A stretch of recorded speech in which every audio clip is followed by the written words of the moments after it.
Good evening, Christ the King and St. Stephen family and friends. I don't want to spoil your expectations. Sister Dominic is right here. Yesterday we talked about the Holy Spirit setting apart Barnabas and Paul for a work that God had planned for them and for the world. And that's how I look at religious life and priesthood. I was a religious myself, and I can look back at my own life as a teenager, as a young adult, and then into my own priesthood, how at every stage the Holy Spirit sets you apart differently. I've never imagined in the whole world that I would be standing right here in this ministry center in Pleasant Hill, in California, the United States. But my trajectory has been one that is guided and molded by the Holy Spirit, and I deeply believe that in my heart. Sometimes in ways that are comforting and happy, sometimes in ways that are pretty perplexing, difficult and painful. But we are happy where God has planted us. And Sister Dominic has followed the path that the Holy Spirit has hewed out for her. And so she's going to share that story. And so, Sister Dominic, it's yours.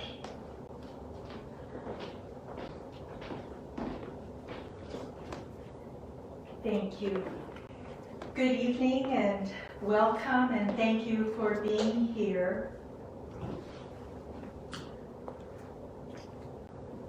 A few weeks ago, you may have seen the photo of a little 6-year-old boy in Peru who went outside at night during the lockdown.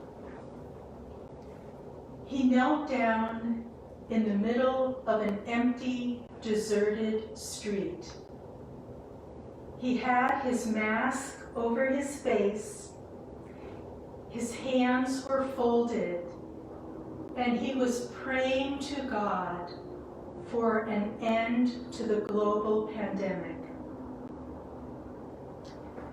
The article said that Alan loves his grandparents, but was unable to see them because of the lockdown. So he was in the street that night praying to God that God would take care of the people who had the virus, that God would help the elderly people who were dying. And he prayed that people would stay inside because he knew that during the lockdown, people should not be going out doing their daily business.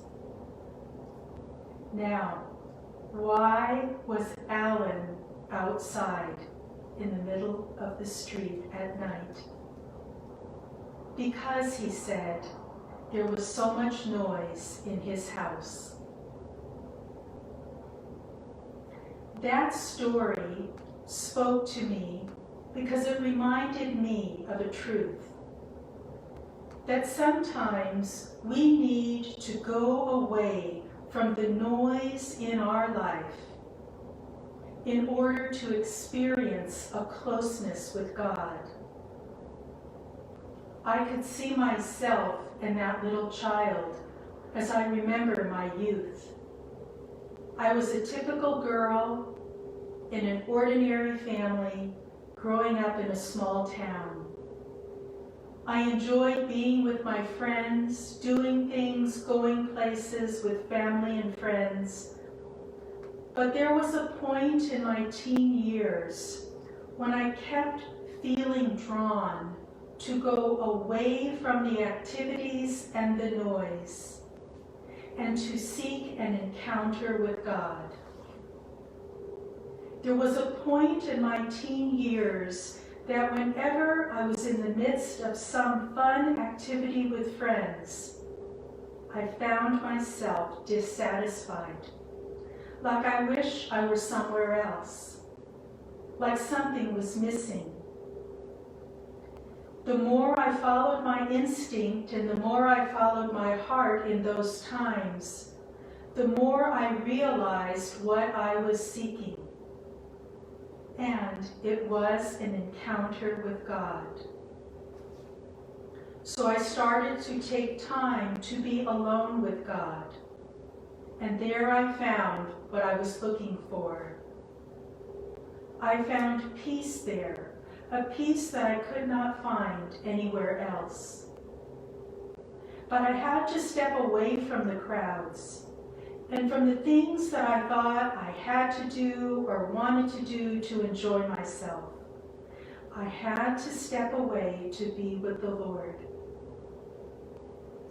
And so from that time, my life moved in the direction of religious life, of entering the convent, because there I thought, as a sister, I could give my life to God in the fullest and most focused way. I could dedicate my life to God and to service within the church, sharing with others the gift of faith that I had received. My parents loved their Catholic faith and lived it very simply and very faithfully. They taught my sister and I to do the same. I grew up in that Catholic structure of Sunday Mass every week, Catholic school where we were taught by sisters, and basically following whatever the church asked of us. In my Catholic family environment, I grew to love God and the church, to love practicing our religion. It gave meaning to my life, and I thrived. I loved being Catholic. After 1 year of college, at age 19, I entered the convent, and there, in that way of life, I found the fulfillment of my dream and my hopes. From day one in the convent, I no longer felt something was missing.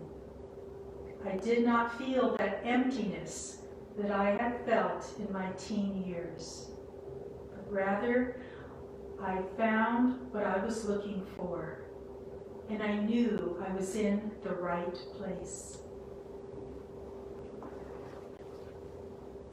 What is it like to be a sister?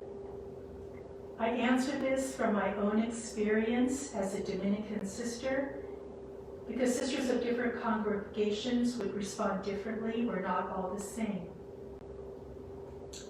We live in community, and right now I live with 2 other sisters. I once lived in a community of 15 sisters, or 7 sisters, or 4, or 3. I enjoy living with sisters who are older than me, younger than me, and sisters from different countries.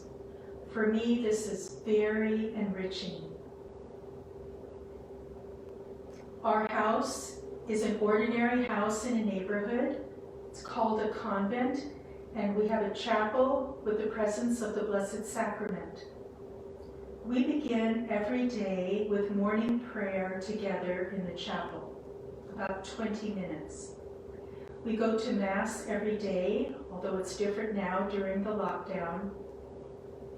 The main part of the day we go out to do our ministry. After the day's work in the evening, we gather in the chapel to pray together the Rosary and evening prayer. That's about 45 minutes. And after that, we have dinner together. We usually sit for an hour and a half at dinner, because we don't just eat and go, but we take time to be with one another. Also, every day we have an hour of private prayer that each sister makes at a time of her own choosing, whatever works into her schedule. And that is an hour of quiet time in the chapel also. So you can see that prayer and time with the Lord is a very important part of each day. We make 3 vows: poverty, chastity, and obedience. This is not comprehensive, but I'll just give you a few ideas about each. Poverty. We do not have our personal bank account. We do not have our own bank account. Any money that I earn goes into a general account for the needs of the sisters, and that money is used for any sister, for whatever the needs might be, paying bills, etc. I drive a car, but it is not my car. It is a community car. We take good care of the material things that we have. We fix things and mend things and reuse things. We are not people that just throw things away and get something new. But we try to be good stewards of all the material things that we have. And much of what we have has been given to us. Another example is plane flights. We always will take a plane flight that will be the least expensive as far as seating, economy seating, and also the time of day. Always will go for the most frugal ways to spend community money. Chastity. I'd like to explain this by just thinking of a man and woman in love with one another. You know, you come to that point in a relationship with your spouse now, but there was that time when you looked at the other and said, "You are my beloved, and there's no one in the world that I love more than you." Well, that is how I feel about the Lord. There is no one in the world that I love more than him. He is my beloved. He is my first love. And the ring that I wear is a symbol of that. So chastity is the way the Lord calls me to love him, but also to love other people, and that I put no one above the Lord. Obedience. Obedience would pertain to a very serious matter where my superior would ask me to do something and I would really need to say yes to that, and not like, well, I really would prefer to do such and such rather than what you're asking of me. There could be a very serious matter, it doesn't happen that often, where a superior would ask a sister to do something because it's absolutely necessary, and that sister may be needed for something, maybe a particular ministry, maybe a particular role that needs to be done. If it's something that's very serious, the superior could put it under the vow of obedience, in which case the sister must respond in the affirmative. What does it mean to me to be a sister? Well, for me, the greatest joy in being a sister is that my life is focused on my relationship with God. My greatest treasure is trying every day to live my life in union with God, because it is there that I find peace and harmony. So my orientation in life is towards God, as it was in my early years.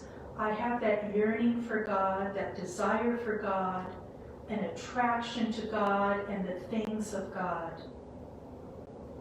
As a sister, I have so many opportunities in my ministry to share the faith that has been given to me. And that too means so much to me. Life as a sister is not easy. It has its ups and downs just like everyone else. But as I look back over my life, I would not choose differently.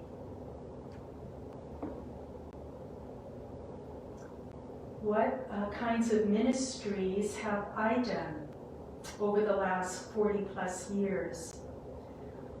We had a home for the elderly in Mountain View, where I spent the first 6 years of my religious life. We had about 90 elderly people in our home, so I did all kinds of work there, making beds of the residents, cleaning their rooms, serving in the dining room, polishing floors, washing cars, sweeping, all kinds of work in our home for the elderly. I was a third grade teacher for a year.